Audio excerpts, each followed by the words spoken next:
Hello everyone. So thank you for joining us with this actually this is a small na naman group wherein we will actually hearing from a wonderful speaker na. So again our speaker is here na no. So I think I want prolong the wait for the speaker. But before that, may I ask if Madam Dana, are you here na ba talaga? Or are you okay na ba? Yes. Oh my God. I will open my cam also. Yan. So, yeah. So. Before we start, so there's norm setting, I mean agenda setting no. So our agenda for this night, oh my God, 5 p.m. Actually, this is 9 p.m. now. So our agenda for this night will be I'll be introducing our prestigious speaker here na for 3 minutes. Then I think Madam Dana actually prepared some short discussion about herself and her life na. Sorry. Yeah, UTC plus 4. And then the part we are waiting for the Fireside chat. So Fireside chat will be a full Q&A portion no, but on my side I actually prepared some questions sent by no, by our by some individuals from coming from from our audience no, before this session no. Then syempre there will be live questions also coming from you, so I'll just drop the link of slide no, right after after we start this na. Then syempre we would love to end the session by giving some small token of gratitude to our speaker. So without further ado, I would like to introduce our speaker. Our speaker for today is si Madam Dana Rodanya, an enterprise solution engineer at Thinking Machines Data Science, a commander engagement lead at Kada Career, a computer science graduate from UP Diliman, and also a full stack developer. No? So, sobrang bigatin talaga. No? So, without further ado, Madam Dana, you can take the stage. So, if you would like to share your screen, just set it. So, yeah. Yeah, hi everyone. Actually, wala akong nawawala yung kanta ko.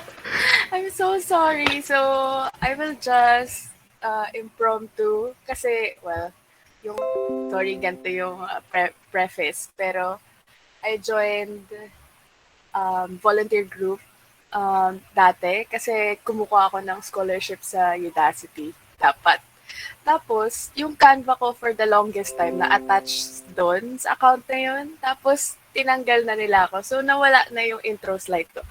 Anyway, so, mag-impromptu na lang ako for tonight. I hope that's okay. So, yeah, I think you can stalk my LinkedIn also if you want the full breakdown. Pero, yeah, thanks Neil for the introduction. I know Neil from Kada Career, kaya napakiusapan niya ako to, to be here. So, yeah, I graduated, kailan ba? 2018, computer science from UP Diliman. And then, during that time, I think roller coaster of emotions then. Medyo sure ako na computer science. Ang second choice ko nun is either business or teaching. Pero I think practicality na rin. I went for computer science. And yeah, so for computer science during my time there, I was doing my best to be a student. And then, no, for the longest time, I think kala ko magiging front-end developer ako. Yeah, you can drop your questions. Magiging front-end developer ako for the longest time. And then, kasi medyo gusto ko yung design part. Kasi may opportunities sa org ko. And then, meron ding opportunities nung high school pa na nagde-design ako ng website. Kung nabutan niyo pa yung Friendster, ayan. So, doon ako natuto. Sabi ko, okay, front end, sige, tingnan natin. And then, nung nag-internship ako, yun, front end yung ginagawa ko there. Tapos, tuloy-tuloy lang. So, naging student leader ako ng org na parang publicity yung official title. And then, design yung ginagawa ko there. Tapos, um, nag attend lang ako ng mga conferences and parang na-encounter ko yung data science. Medyo bago pa siya. Actually, hindi pa siya tawag na big data science din. Parang big data yung tawag. Tapos yun, parang interested ako kasi um, nagustuhan ko yung problem solving part sa programming and then nagustuhan ko rin siya with design. So sabi ko, if I could problem solve with data, feeling ko magugustuhan ko rin. And then, yun, I took a course sa, para may opportunity sa Lasal. Tapos yun, commute. Ayan. Tapos, nagustuhan ko naman. Wala pang online kasi masyado dun. Tapos, nung fourth year na, pipili kami ng parang research lab. Tapos, buti na lang, magaling yung prof ko sa Introduction to AI class. Magaling siya, like hindi ako na-lost. Sobrang inspiring. So, sabi ko, mag-AI research lab ako. So, yun, dun ako napunta. And then, nagustuhan ko naman siya, kahit na medyo ginapang ko yung thesis. So, yun. And then, when I was looking for jobs na sa industry, so, yung resume ko is pang ano talaga, pang data analytics na entry position. But then, no, parang wala masyado opportunities for that. I think yung meron lang na data analyst position would be business analyst sa Uber na chika-chika ng startup industry na paalis na yung Uber sa country. So sabi ko medyo risky. So wag na lang. And then, yung first job ko was really full stack developer. Medyo nasad ako kasi hindi sana data. Pero sabi ko, sige, lalakasan ko na lang yung programming skills ko while I'm at the job. Tapos, medyo strategic din kasi may magaling na data scientist dun sa team.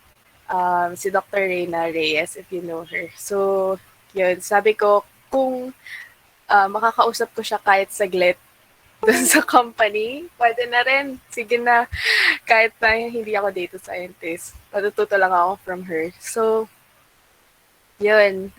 So, I joined full stack developer for BTMNL, which is an e-commerce site. And then, yun, for I think a year and a half, I was full stack developer. Pero kung may project na medyo leaning into data, kunwari kukuha ng report dito, mag-implement na Google Analytics dito, I will try to take those projects. Tapos, nung parang, unfortunately, parang alis na si Dr. Reyna. So, nagharap sila ng data scientist. And then, wala silang makita. So, parang sinabi ko na lang na if you could train me, I would. So, yun, wala siyang increase ng salary, which is medyo sad. Pero sabi ko, okay na rin, kahit wala siyang official title. Basta lang matrain ako with her. So, yun, na-train ako for like 3 months lang. Tapos, yun, yun na yung parang full venture ko as data science.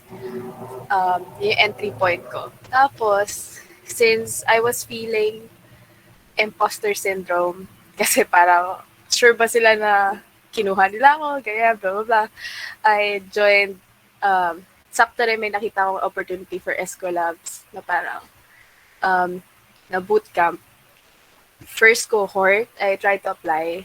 And then, yun, nakuha ako thankfully. Noong una, hindi pa sila sure. Kasi parang may na-mention silang scholarships. Sabi ko, okay, scholarship libre. Tapos, nagkataon, since kinakapapa nila, I think merong bayad.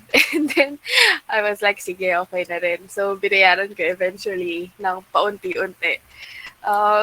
So, yun yung parang bootcamp. And then, tapos ko yun. I think at the end of it, hindi pa ako full stack data scientist that I wanted. Pero it introduced me to the field. And then, parang nagets ko yung mapa na parang, okay, merong I need to skill up in data analytics, I need to skill up in engineering konti, data engineering konti, pero mas konti pa nun, and then machine learning, and then business domain, which is parang it takes years to master a domain in business. So parang business acumen, and then ano pa ba? I think yung communication skills was a big part of it kasi nag-present din kami on the spot live with people. So, after that, noon na nahiya pa akong sabihin sa employer ko na natapos ko siya and all. Yeah, tapos, ayun, nagkaroon ng parang data team, meaning dalawa na kami, hindi na lang ako isa. So, yun, dalawa na kami. Tapos, we were doing data part na. So, yung isa sa task ko is build the customer analytics pipeline, I guess, or parang i-migrate siya sa Google Cloud. So, yun, kasama ko yung infrastructure engineer namin din. Tapos, tinuturuan niya lang ako na parang ito yung virtual machine, ganyan-ganyan. Yun, kahit na hindi ko fully naintindihan, tinatry ko pa rin. Tapos, no, meron na kaming data warehouse na we built on our own.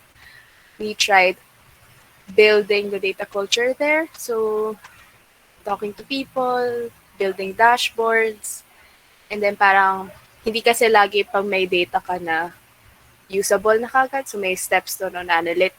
Itatry mo munang i-describe ko ano nangyari sa company. So, ilan yung customers, saan sila galing, mga ganun. Tapos saka mo siya sasabihin, i-communicate mo siya with the stakeholders. So, usually I work with marketing there. Tapos, haba pa.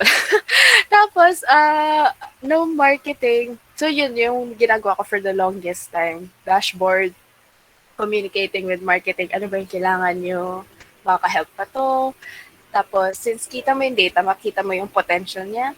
So, tinatry ko gumawa ng something. So, parang clustering. Simple lang. Kasi wala kami resources to ML. Tapos, yun, ipipitch ko sa heads. And then, parang sila na bahala kung gusto nila or not. And eventually, parang nahirapan mag-scale yung team namin kasi parang hindi ganun ka-onboard yung CEO. Parang wala siyang plano for us. Nandun lang kami, parang, okay, nice to hear your descriptions, your dashboards, pero parang wala masyadong buy-in na match dun sa sa vision ko. That's why I started looking for another job. So, yun na, thankfully din, yung friend ko sa college is Thinking Machines.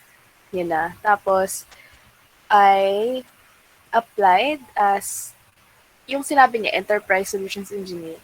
And then, I was like, ano yun? Sure ka ba? Like, data scientist ako. And then, parang, pinaghirapan ko yung title na yun. Tapos, parang mawawala siya. So, parang, pinag-isipan ko talaga long and hard. And then, napasa ko yung exam, thankfully. And then, nung kinakausap ko na yung leads, parang ano ba yung role? Yung role ko for Thinking Machines right now is that we create solutions for clients in an engineering lens. So, may problems sila with customers, how can we translate it to engineering, enterprise solutions engineer? Kasi usually, malalaki yung clients. Right now, I'm working with UNICEF. So, enterprise, malaki, solutions, you create solutions, and then engineer yung tool na gamit mo. Kasi yung ibang companies, business yung binibigay nila na parang, okay, ayusin yung mga tao nyo dyan. Pero sa amin, what we do is we give solutions in an engineering lens na, okay, ito yung data, transfer it from here, this, transform it.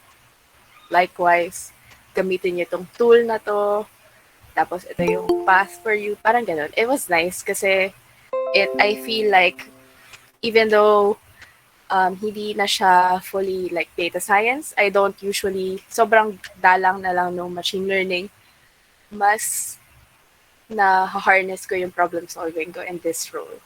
So, there. So, thinking machines yung full-time job ko. We try to help companies do better decisions through data. So, yun do yung pitch. So, we do data transformations, we do AI sometimes. Pag ready na sila, hindi sila laging ready. Lalo sa Philippines, pero pag ready na sila, we're there to help them.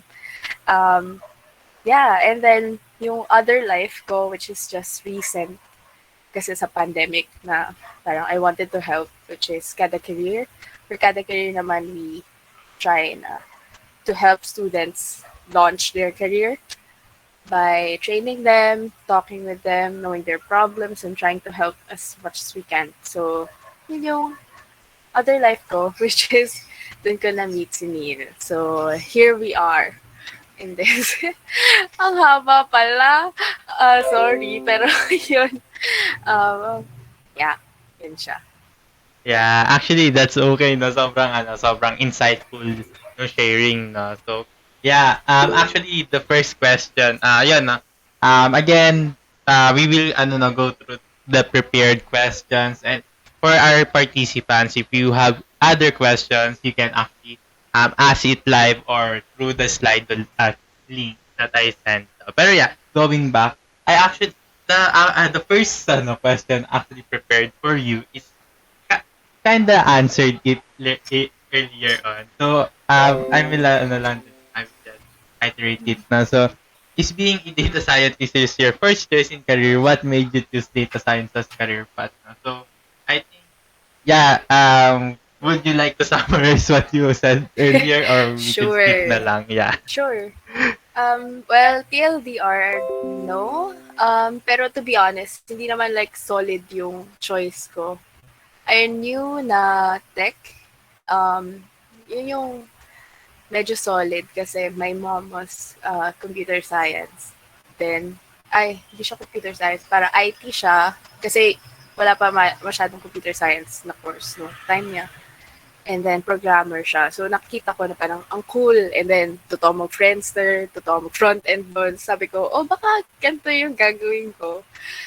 And then, parang, what made me choose it eventually, it, I think, as a person, parang napipik ako na interest and I try to follow it. Medyo privileged din in a way na supportive yung parents ko about it. And then, parang meron din akong capacity in my head and in my plate to also explore. So, nung college, parang marami yan, usually for tech, parang student conferences na mag-invite ng different speakers. Ito yung ginagawa ng front-end, ito yung gagawa ng parang big data engineer. Tapos, yan, iba-iba. And then, parang nakita ko lang siya na parang, ay, ang cool. Tapos, I think ultimately yung solid na ito na, I think yung professor ko nung AI, intro to AI, kasi sobrang solid. Um, sobrang parang nag-jive yung learning, yung teaching style niya sa learning style ko na sobrang clear niya mag-explain tapos gawa na kagad hands-on. So, yun, like, start kami with pandas, kaya yun yung pinaka, I think, pivotal moment kasi nagustuhan ko yung class na introduction sa AI. And then nakita ko parang di ka naman, para maraming path. Nag-research ako, maraming path sa AI field. So, hindi laging super AI, may data science, and then later on, nalaman ko yung solutions engineer, nalaman ko yung machine learning researcher, ganyan yan. So, para nag-bridge siya, nag-bridge. Yan. no? It all, no, it will always be on what you're actually, use, on what your path is actually.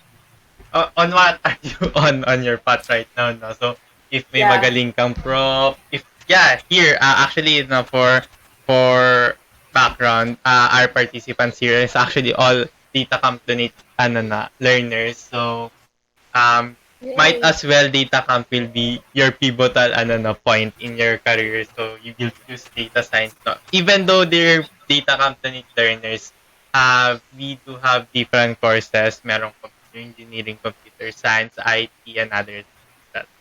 So yeah, thank you for that wonderful answer. So our next is, what is the daily life of data science, or what is your daily life, no, being a profession in this in this field? Yeah, Yeah. Okay. Okay. Yeah, there's a dating work ko. Yung day-to-day doon is, ipaplan ko yung day ko. Sino yung kailangan ko kausapin? Yeah, may ginagawa pa akong dashboard. So, kakausapin ko yung marketing usually. Tapos kakusapin namin, ano yung kailangan mo? Anong gagawin natin dito? Bakit mo gusto ng dashboard in the first place? So, marami siyang kausap just because umabot kami sa point na sobrang daming dashboard. Tapos kailangan mong piliin kung ano yung prioritize mo. Yun, tapos kapag okay na yung meetings, sure na kami sa ginagawa is we see if we can build the dashboard na in Tableau. So, yun, dashboarding na usually kung ano yung hinihingi nila. Tapos, kung wala yung data, kuwari, napakabago yung data. So, kailangan namin ilagay yung data there. So, doon na papasok yung parang analytics engineering. Yung analytics engineering naman, yung raw form ng data mo, which is usually sobrang raw, like, nag-click yung customer, bumili siya. Ganun lang, kasi talagang sunod-sunod yun na row. Tapos, yung analytics engineering would be the one to transform yung data na yun to usable. So, the usable example is itatali namin, isasum namin month on month, tapos i-breakdown mo kung ano yung user granularity na gusto mo. So, paano siya pag in-add siya by gender, paano siya pag in-add siya by location. So, parang yun yung parang data engineering, more on analytics engineering na nangyayari.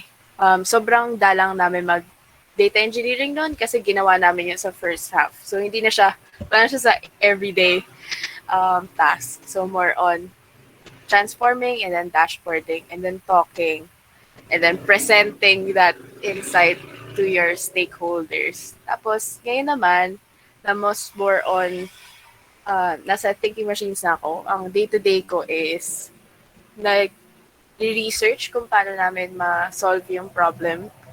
So, usually, sorry, sa tricycle. Usually, yung problem manggagaling sa client, tapos, parang gano'n din ginagawa ko dati. Tatanungin mo, ano ba yung gusto mo? Open ka ba dito sa stack na to? Tapos, I research it, different solutions. Tapos, i-architect namin yung solutions na yun. So, meron kasi parang, if you search data architectures, lalabas yun. Kung paano mag-move yung data here to there. Tapos, even, yun. Tapos, i-summarize namin and we communicate it eventually. So, parang, TLDR, parang it's more on really solutioning na in a way na hindi lang ako. So, I communicate, I ask what they want, and I provide them things, how to do it, and then I communicate it back. Yeah. So, yun yung life. Yun yung life. So, if you heard na parang it would be cool na machine learning, ganyan, I know it would be cool too, pero parang sa maturity ng ecosystem, eventually, I hope na it will get there. Pero ngayon, parang even sila, hindi pa sila sure kung gusto ba talaga nila mag-machine learning. So, it will come, pero day-to-day, hindi siya laging nangyayari. Yeah. Ayan, narinig nyo guys, no?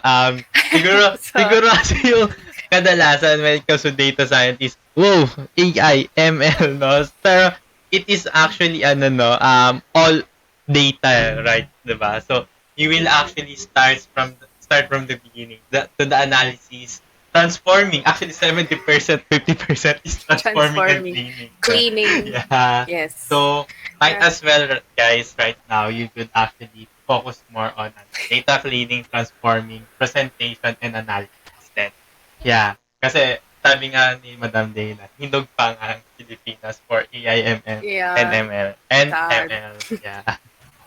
So yeah, thanks for that wonderful day today, no. So at least they do have this ano no, this idea no on what they could actually do in a daily in a daily day-to-day basis as data scientists, no. And also guys, don't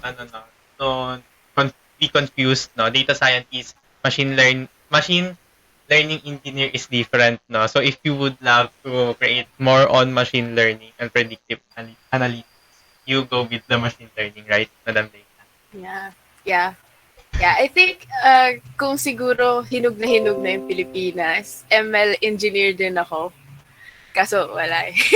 But, and okay naman kasi we're helping UNICEF. And syempre naman, hindi sila Spotify na ang kailangan nila ay puro ML models. Minsan kailangan lang nila ng may makikitang dashboard. So doon kami papasok. So parang ganun. Yun yung life niya. Thanks, no. So yeah, guys, dashboard then.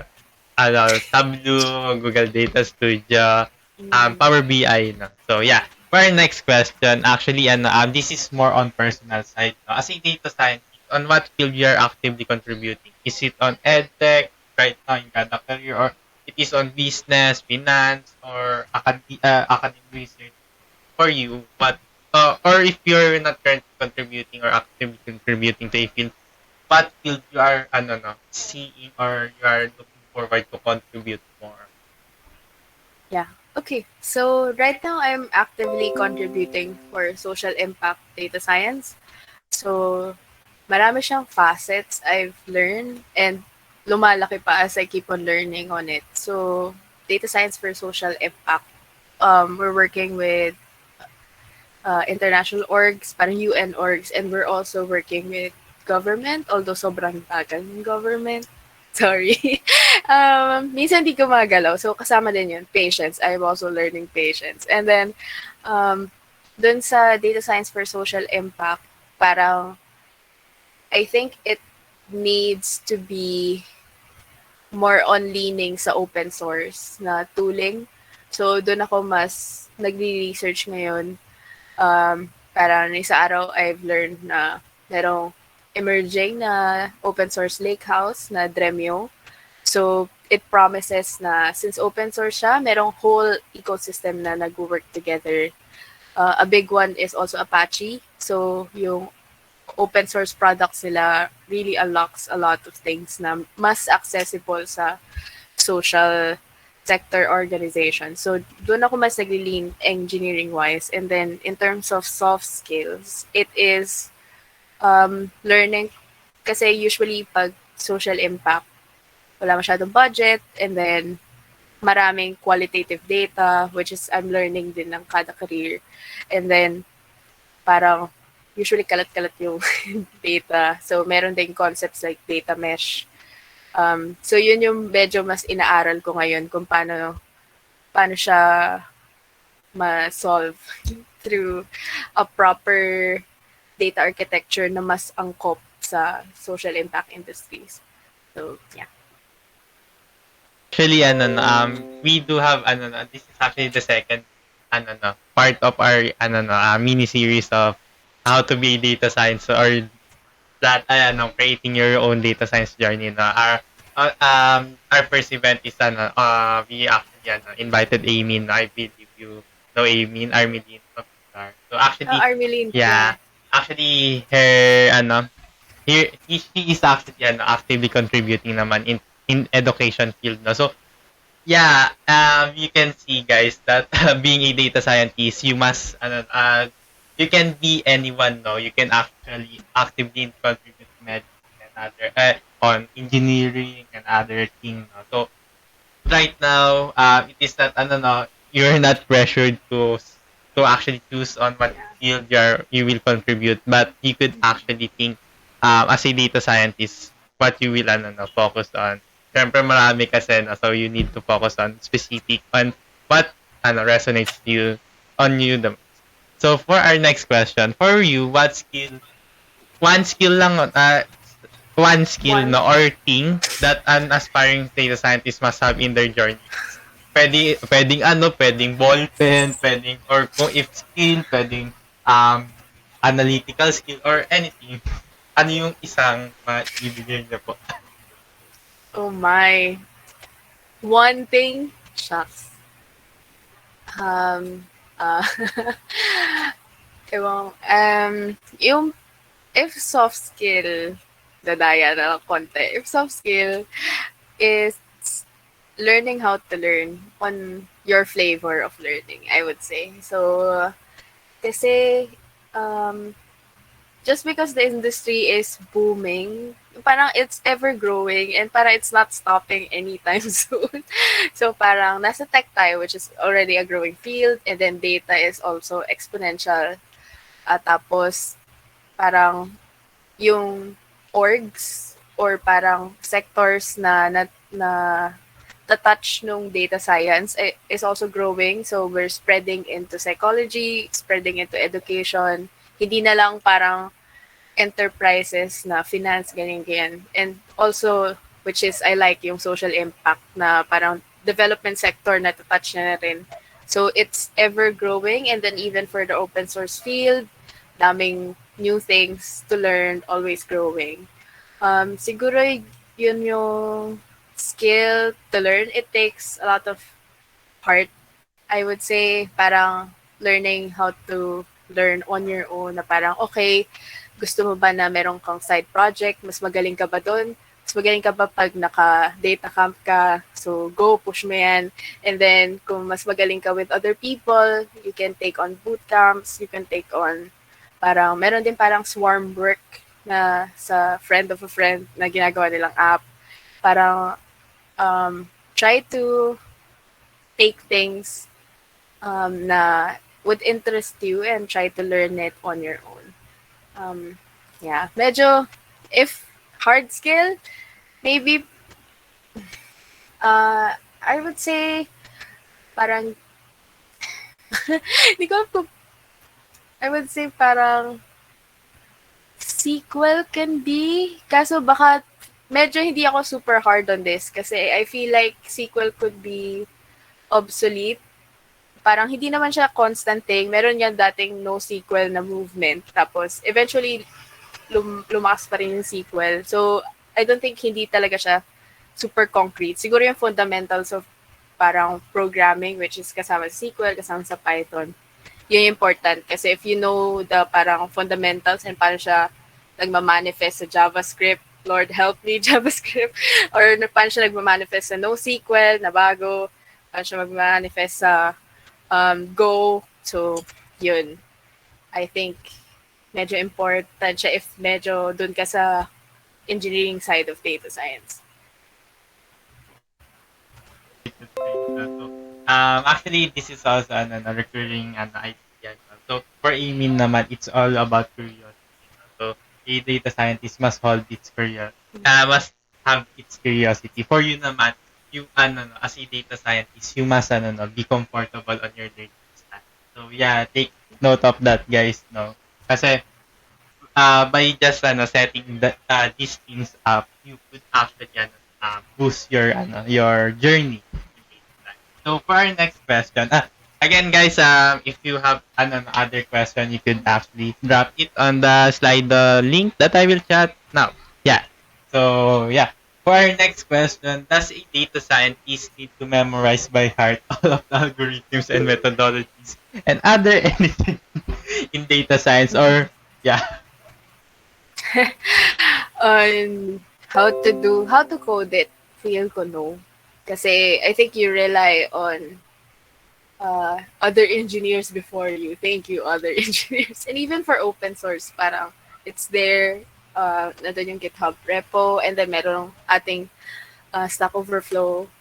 Um, yeah, hindi siya parang as long as you get the big picture, oo, parang gets mo na parang kung lalaki yung data, kailangan lumaki din yung pipelines. Yung parang gano'ng parang mga ganong principles ng data, yun yung kailangan mong parang ma-take by heart na parang, okay, yung machine learning model mo, gaganda lang siya. Konti lang yung ikagagaling ng model mo kung nagtitweak ka ng hyperparameters, mas gaganda yung quality niya or yung accuracy niya kapag inayos mo yung data that's flowing through it more than hyperparameter tuning or parang running it again and again with different parameters, which is hyperparameter tuning. Parang yun yung mga things na you should take by heart.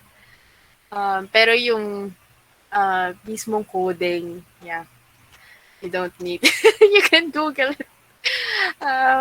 Which is parang okay, it's good kasi parang paano pag hindi na GCP yung sikat, right? Para kung eto ngayon merong Alibaba Cloud. I think parang sobrang agile din ng industry na you can adapt easily and then there are people that you can learn from. So, yeah.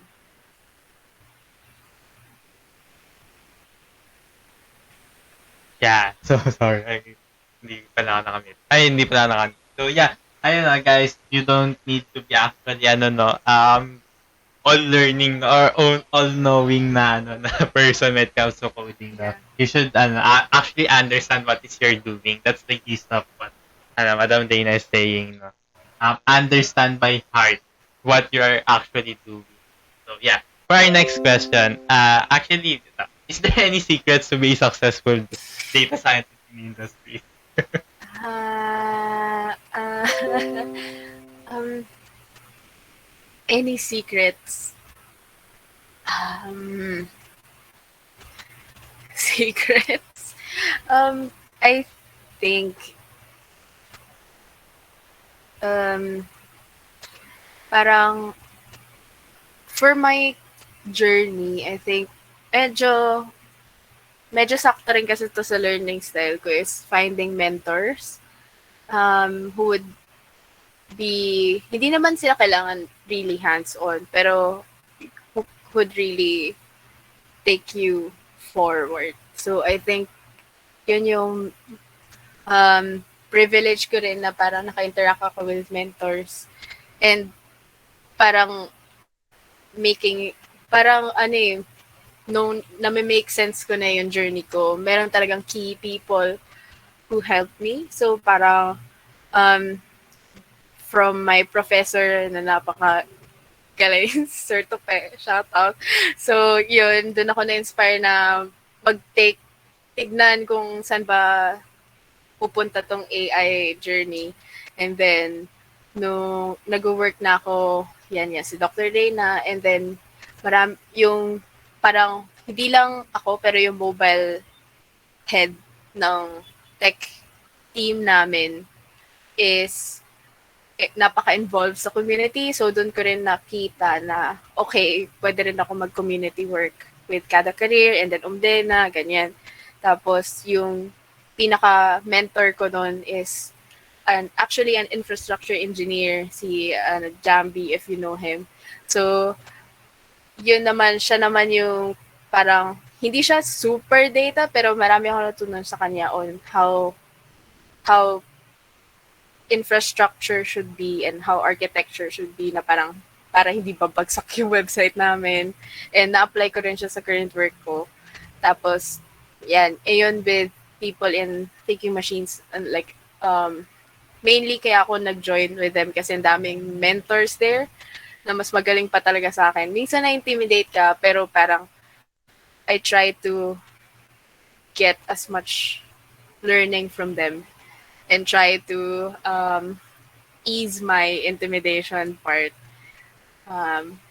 Para matuto ko sa kanila. So, siguro yun, secret. So, parang, hindi naman necessarily na data scientist din yung mal-learn from mo.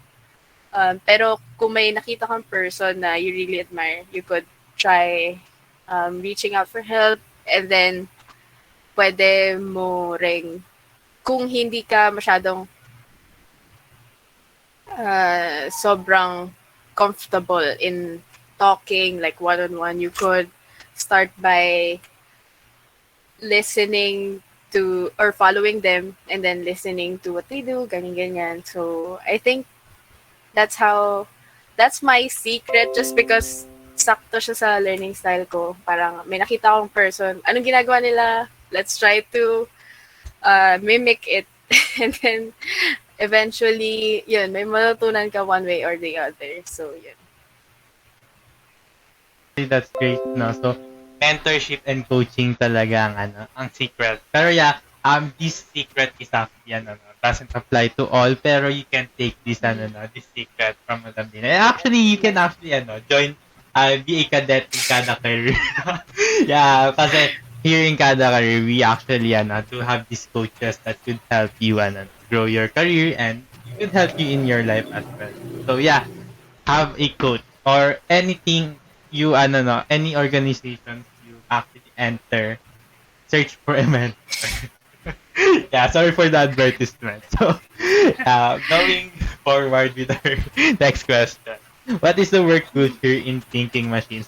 This is actually ano no, directed na since some of our ano actually the next question is also related to this pero some of our some of the individuals here in our call is actually ano applying as an intern in thinking machines, no? So might as well they would like to know what's the work culture in thinking machines.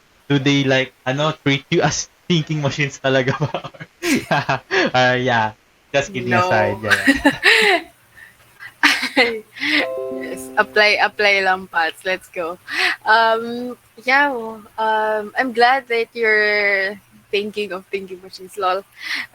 Please consider us. I think yung work culture, if ano din to, medyo hiring tip, working career tip, kung titignan niyo yung, if you want to know the culture, usually nakalagay siya sa website somewhere, and then maganda rin yun to pick on a company that would resonate with you personally. So, for thinking machines, yung culture namin nasa about ata. So we have four pillars ng culture, which is growth mindset. What does that mean? That means na um, yun, continuous learning, and at the same time, even if we fail, parang all in the spirit of you learn something from that failure. So parang if someone fails, actually, it's not pointing fingers, it's not blaming. It's more on, okay, you failed. How can you learn from it? Can I help you next time? So kasama yun sa parang growth mindset. And even if we are tasked with a giant hurdle like parang merong company na sobrang daming problema sa data, and then even like working with government, even na parang it's a tall mountain to climb, with growth mindset you can know na you can take steps paunti-unti to surmount the problem in front of you. So you know first, and then the next is relationships matter. So dun sa culture pillar na yun is more on leaning into other people and then treating them with respect. So sa internally, I think we really lean on each other. Kasi parang with the ever-growing data field, we can't know everything individually. So we really lean on the learnings of the different people in the team. So we ask yung mga, yun, doon pasok din yung mentorship na parang if meron ka problem, you could reach out to, meron kasi kami magagaling na business people din. Hindi talaga sila galing sa data part na engineering. So, we ask them na paano ba magpaglaki ng company, ganyan. And then, since hindi naman ako sobrang business person, and then, kapag yung nilalearn ko ngayon is Kubernetes, so, nagtatanong ako like, paano ba to? Binasa ko na lahat, di ko talaga maintindihan. So, parang ganun. We lean on each other for that. And then yung respect is, we also respect our clients' opinion. apart from each other, of course. Ayan, Kubernetes. And yeah, parang doon lalabas na even if parang sobrang we try to make sense or parang bridge a gap with our client. Kasi minsan talagang tall order na parang, okay, deep learning, machine learning, na blockchain pa minsan. Pero we try to pull it back na parang, okay, ano pa talaga kailangan mo, ganyan, ganyan. So, dun pasok yung relationships. Next pillar is building for the future. So, yung building for the future, one is we're trying to be proactive on what we do. So, kuwari may isa-solve akong, may natututunan akong thing na bago, which is kasama yung Kubernetes. I try to document it somewhere. So, we have a strong culture of documentation para sa future people. So, kahit tanggalin mo ako, meron pa rin mapapasang information there. So, yun yung isang aspect of it. And I would say the next aspect of it is being mindful not only of our company, pero with the individual people and then the community around us. So, if you parang stalk our blog, meron kaming group na sustainability. We're trying to um, unlock solutions in a data lens for sustainability. Kung meron ba kami maitutulong doon. I think may maitutulong kami. Medyo mahirap lang siyang problem, pero we're really mindful on trying to make an impact on it kahit maliit pa for now. So, yun yung kasama sa building for the future kasi we know na parang it's like a bigger problem na we should take steps to try to solve. And then, yeah, yun yung parang, I would say, core na cultures ng thinking machines. So, yeah, I hope it resonates with you. So, yun naman. So, yeah, I think day to day, we just really like learning and then yung aspect ng learning is not just on your own, but also leaning on other people. So, yun. Yeah, I hope you apply. Try lang. Try.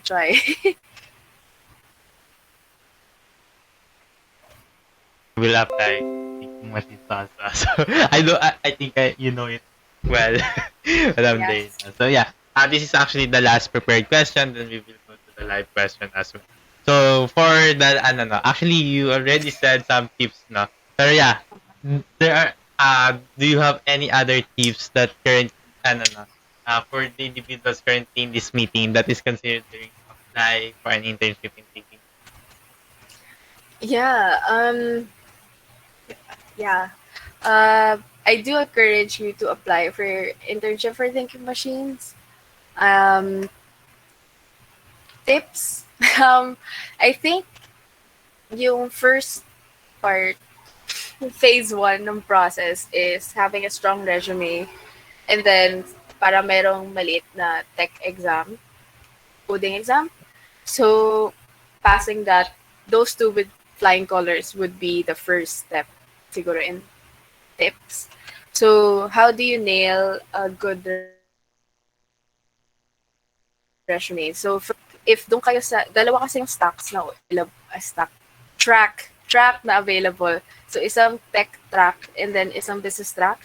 So, if business track, you could really highlight your leadership, highlight your impact in a business sense. So, yun yung metrics mo.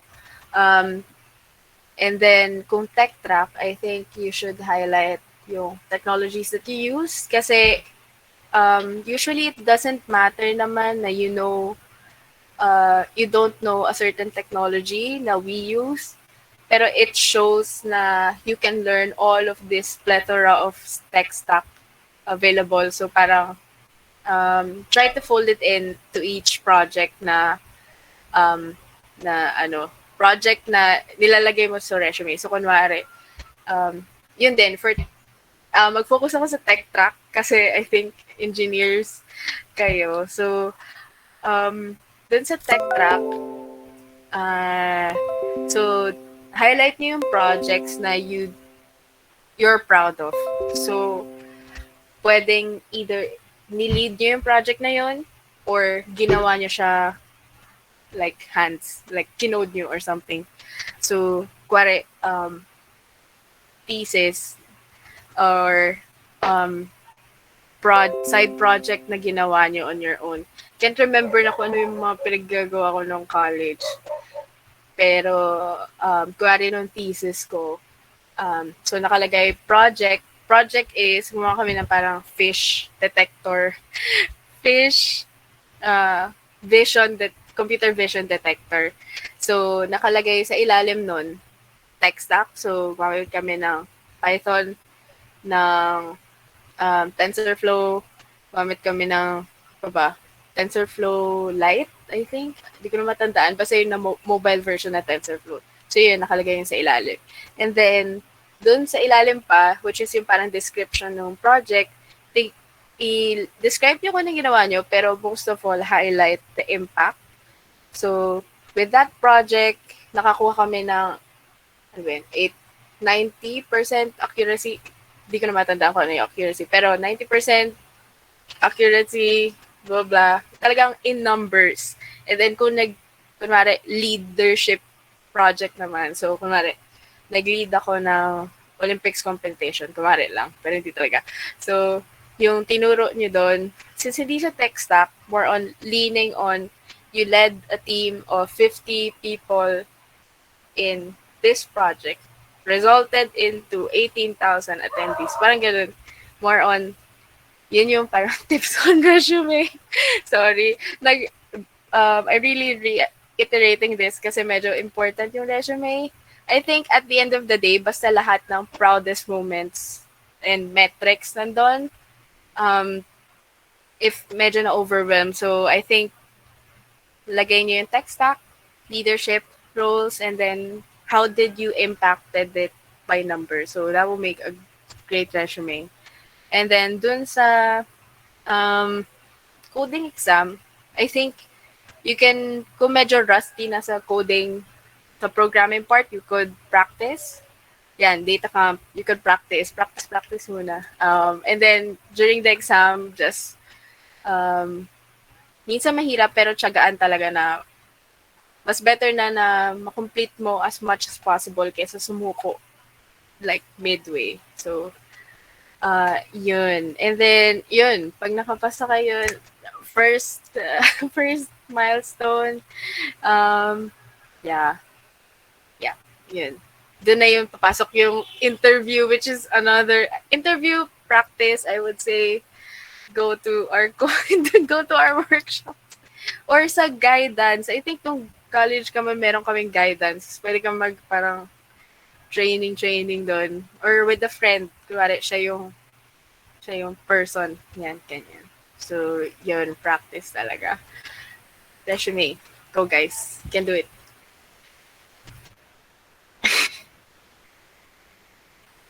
Oo nga, shucks.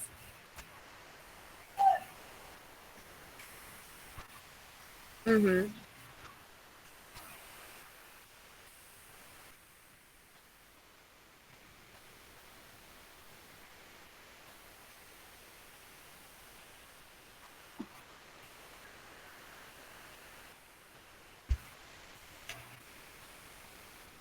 God bless.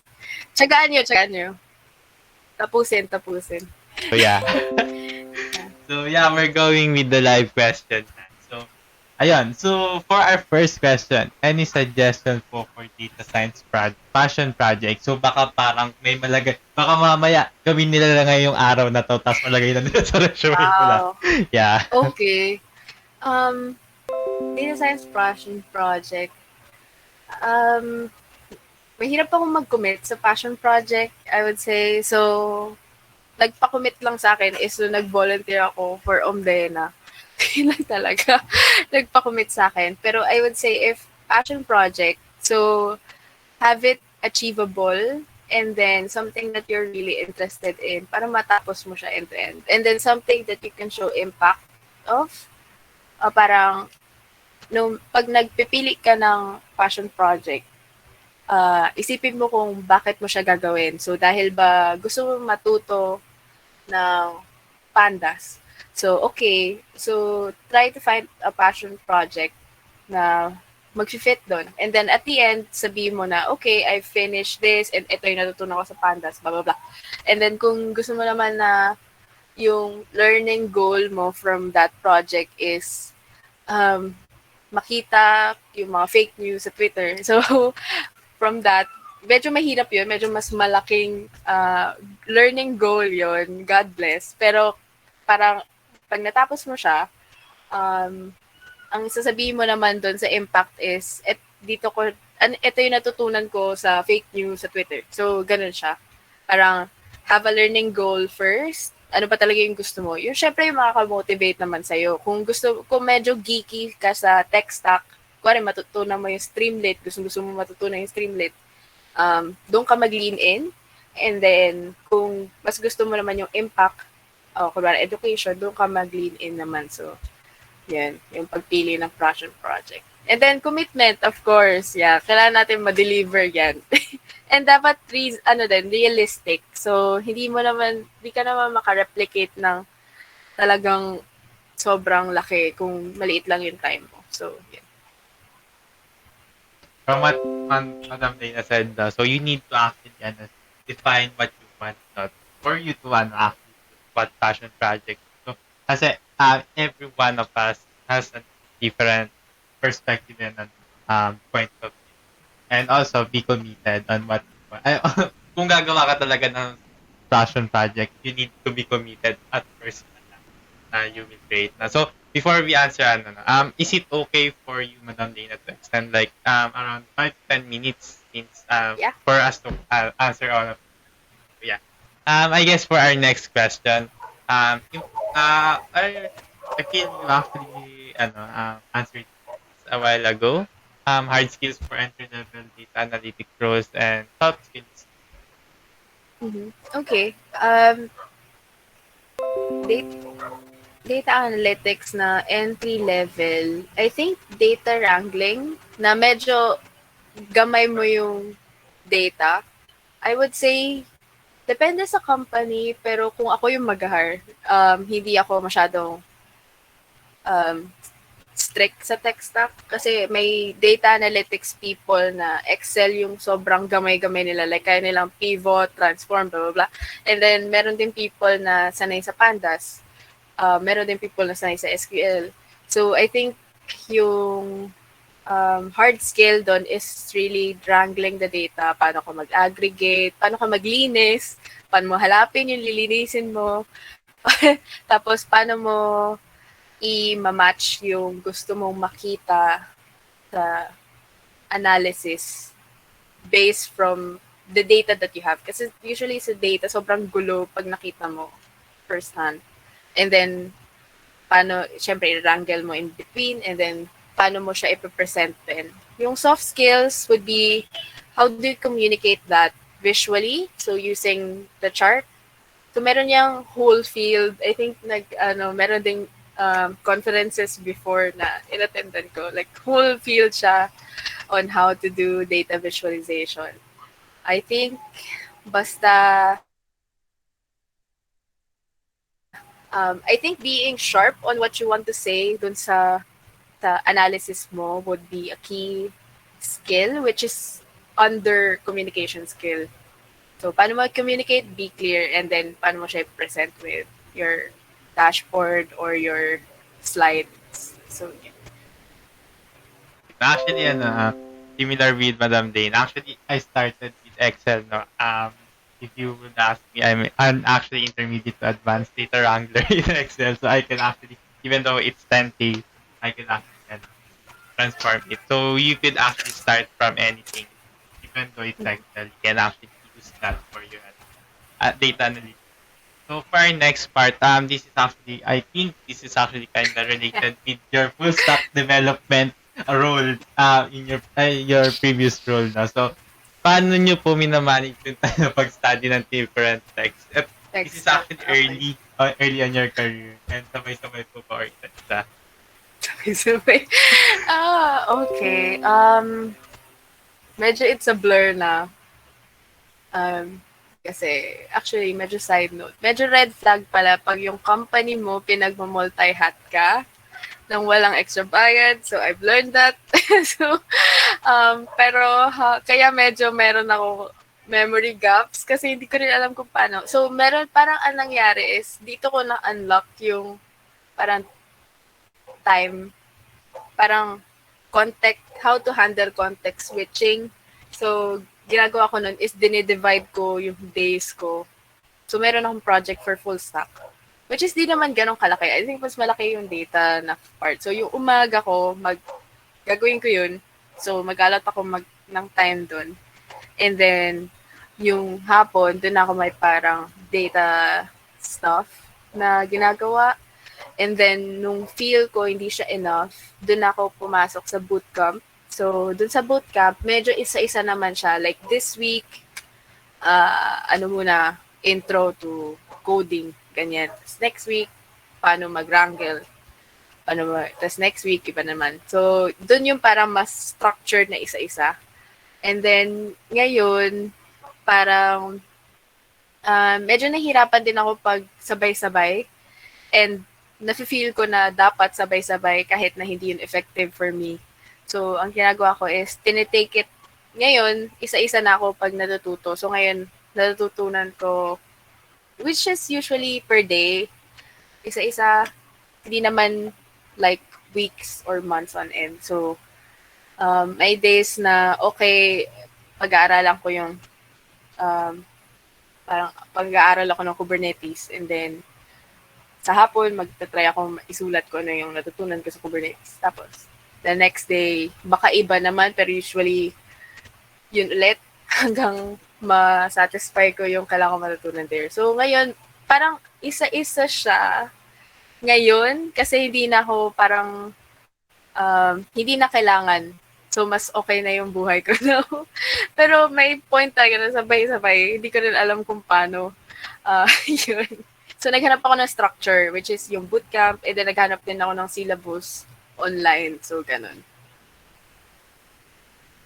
Yeah. So, ayun. So, siguro, biggest key takeaway, have this, defined structure on your learning then. And Yeah. it will go back to kanina sinabi. Learn how, learn how you, how you actually learn. Yeah. It's actually connected. Iba talaga pag data science. All of the things are connected. So for our next question, this is actually more on about personal. So how often do you read ML research papers or any related with data? I think now that you're actively pursuing the field. Okay. Well, for ML research papers, hindi ko na siya nagagawa actually. So, I would say none currently.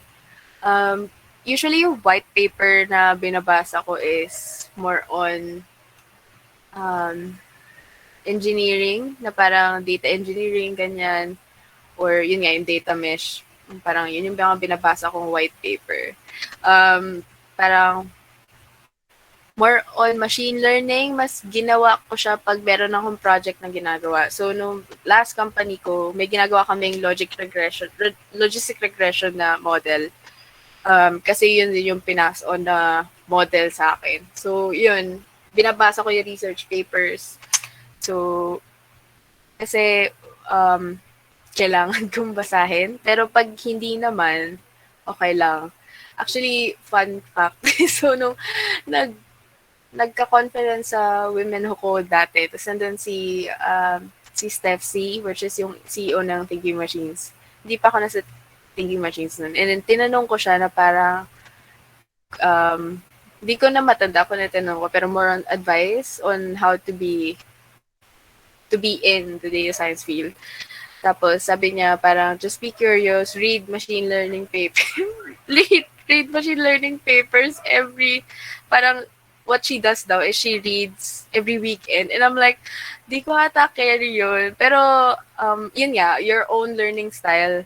And eventually, nagkatagpo din ang aming tadhana kahit di ako nagbabasa ng ML research papers every weekend. So, yun. Medyo na-intimidate ako to be honest nung sinabi niya yun. Like, okay, wala nang pag-asa tong pangarap ko. Hindi ko kaya magbasa ng ML research paper every weekend. Na parang newspaper. Gosh, yeah. So, yeah. Um, yeah, I think binabasa ko lang pag kailangan ko. Pero ngayon, wala talaga akong kailangan kasi nga, iba yung problem na sinosolve namin currently. I'll I'll follow up no. Can you recommend some ML research paper, any data science, data related papers for individuals, for our audience, no, for them to read? Mm-mm. So, medyo, yan, tama si Pats, medyo madugo sa math yung ML research papers. Um, um, medyo hindi ko alam kung masaya. Masaya ba? Hindi ko alam.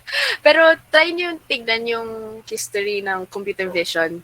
Kung talaga interested kayo sa machine learning.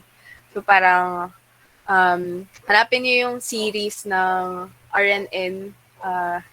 Tapos pero RNN siya. Yan. Tapos meron siyang naging fast R9, tapos naging faster R9. So, siguro parang trilogy. Pwede yung basahin, parang Spider-Man. So, pwede yung tignan yun. Pero ngayon, parang mas interested ako sa ML. Medyo high level. So, ang pinapakinggan ko, DeepMind. So, okay din yun. Kasi medyo intense talaga yung mga research paper. And hindi siya masyadong, medyo nagda-dodge yung attention ko. Hindi ko kaya mag-commit. So, yan. DeepMind Podcast. Yan yung pinapakinggan ko ngayon. Feeling ko meron din silang newsletter. Gusto yung basahin. Yeah, so yeah, great. So, yep, actually, mas podcast talaga na si Madam Dana. So, yeah. Podcast talaga. Yeah, podcast is actually good. Good then. So, DeepMind, just, listen to it. So, I would like to save this question for the last. So, yung unang question, yung second to the last is strictly for at least third year students po bang internship sa thinking machine, or like they second year, first year, or would actually apply? Yeah. Mm-hmm. I think right now, yung last kong tingin is talagang third year up siya. Kasi we can only get a handful of students right now. Hindi ma-handful. I think,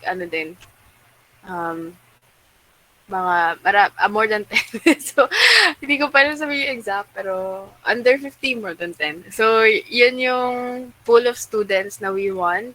And then, we want na parang, yun. Dahil, because of that, third year up pa lang yung in-accept namin. Kasi, pag tinignan mo yung thinking machines, parang wala pa kami 200. So, hindi namin kaya mag-handle ng so many students. So, ayun. Yun. So, kaya ganun din. Please be patient with us.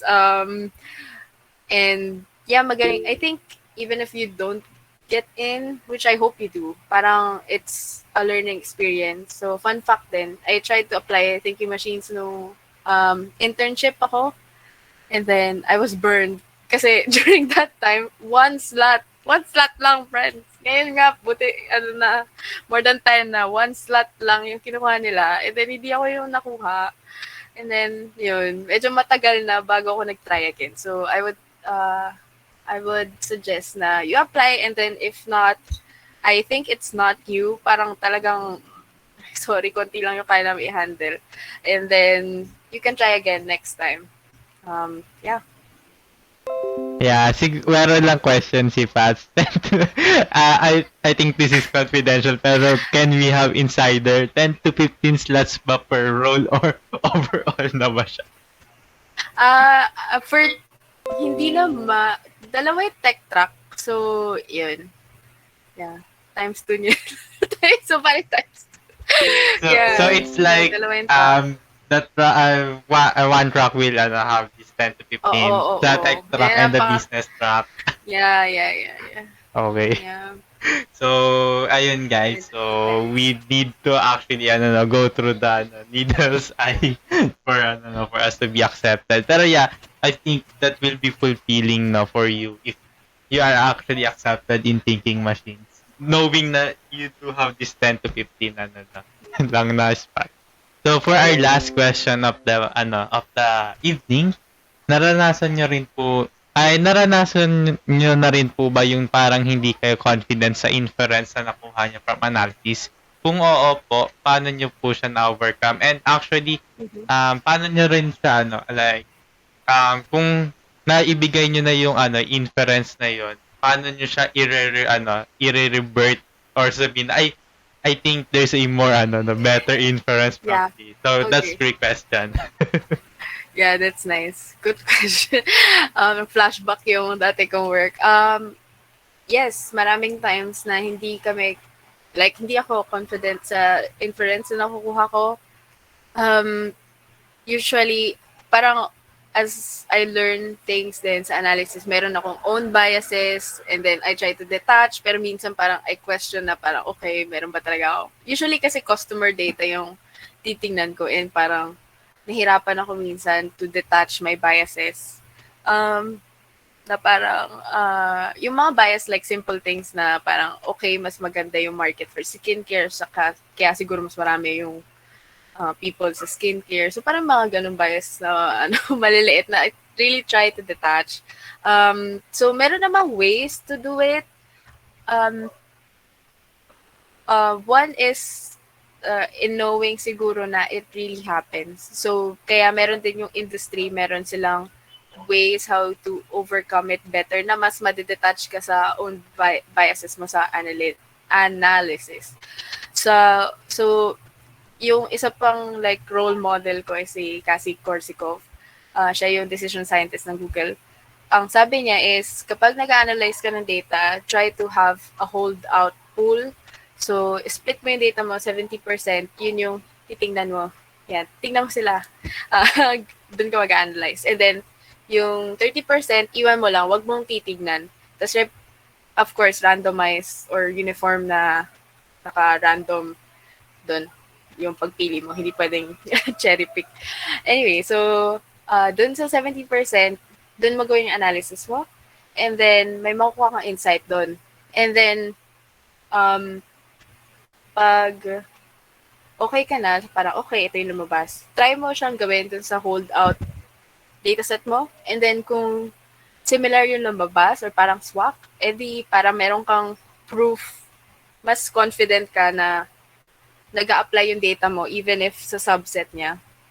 So parang hindi lang siya by accident, I would say. This is different pa dun sa confidence. Ano yung yung para ano yun yung p-values different pa siya. Which is hindi mo lagi ma-apply kasi hindi laging swak yung pagkuha ng p-values dun sa ina-analyze mo. Siguro yun yung mas okay na gawin. So, have a holdout data. And then, I would say, if hindi, nung early days ko na nag-analyze, hindi yun laging possible kasi sobrang late lang ng time. Sabi nila, pengin ng data na to bukas, ganyan. So, paano ko pa, paano ko pa magagawa? So, ang ginagawa ko na lang is ilalagay ko yung parameters and I try to think na ano ba yung pwedeng magpa-shift ng data. So, sabihin ko na, okay, itong data na to ay 1 day lang. 1 day period lang. So, pwedeng bukas hindi na mag-apply tong analysis yun. Kasama yun sa parang communication mo with them. Kasama yun na parang, okay, with this data, parang maraming galing sa NCR, kumari yun yung pakita mo sa slide. And then, meron parang naka-asterisk sa baba or bukas, or parang sa next slide mo ilalagay na parang this data is taken from this day only. And then, from these number of users, ganyan. Para lang aware sila dun sa context na. And then, parang i-explain mo na hindi mag-hold yung analysis for forecasting. Kasi maliit lang yung data or parang napaka-erratic na baka bukas hindi na ito yung behavior. So, yeah. Meron techniques. So, I think you hold that and then ilalagay mo yung caveats dun sa pag-communicate mo. So, yeah. Similar siya with machine learning. We do have this Yeah, training and test na training. 70-30 kadalasan din yun. So, yeah, sobrang insightful na actually first time ko lang din narinig yung 70-30 even though I'm a Google ambassador. Google developer student ano lang, ambassador. Pero yeah, yeah, actually that's the last question for the night, and we're ano na, we are glad to have you as our speaker for this small fireside chat. So with that, we would like to actually give you um this certificate of appreciation, in grateful appreciation for imparting her dedication and valuable insights to share her knowledge in Fireside Chat life of data scientists in the industry to listen up and inspire the data camp donate learner of Google Developer Student Clubs PLM even this 9th of April in the year of 2020. So, yeah, again, we're grateful to have you, Madam Dana. So, ayun na, we end, do you love ba? Do you love po ba to, to promote your socials for them to connect with you? Okay. Okay, so I think you can connect with me on in LinkedIn. Basta hindi HR, tinatanggap ko. So, kahit student, okay lang. So, yeah, LinkedIn, uh, Dana Redenia. Redena. Okay. And then, promote ko, I think, learning style ko yung mentorship, right? Kaya din ako nag-give back sa kada career kasi I really believe on the method. So, yun, if you're interested to, marami din, hindi lang ako, like, meron pang strategist doon na Dana din yung pangalan. Dana de la Vega, I think. Tapos, meron pa akong ka-work sa Thinking Machines na machine learning researcher naman. So, if you want to talk to him, yun, book nyo lang, Joshua Cortez. So, marami pang ganyan na coaches sa kada career who do it out of love and out, parang walang bayad. Hindi kami bayad. So, yun. Yeah, I think they just want to give back to you. So, feel free to exploit that privilege, I would say, or feature ng kadacareer.com. So, yun. Ano pa ba? Yun naman. Pwede rin sa Twitter, kaso iba yung Twitter life ko, hindi siya pang professional. So, let's see. Yun. Yun naman.